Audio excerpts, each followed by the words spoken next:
This is ASUS Zenfone 9, and in today's video we will demonstrate how you can set the screen timeout value to never on this device.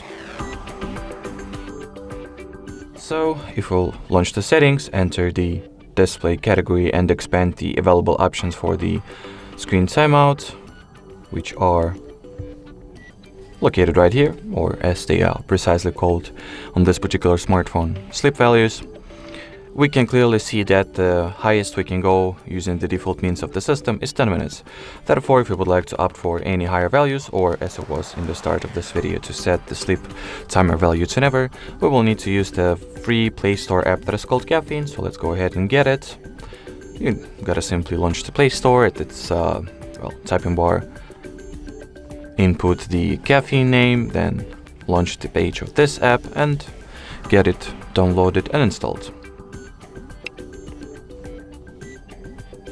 Now you can simply launch the app, and here all that is left to do is to make sure that the timeout section has the infinite value set, which means that as long as the Caffeine app is active and running, your screen will not go to sleep automatically at all, no matter for how much time you'll keep it in the idle status. Alrighty, so that would be it for this video. Thank you so much for watching, and bye bye.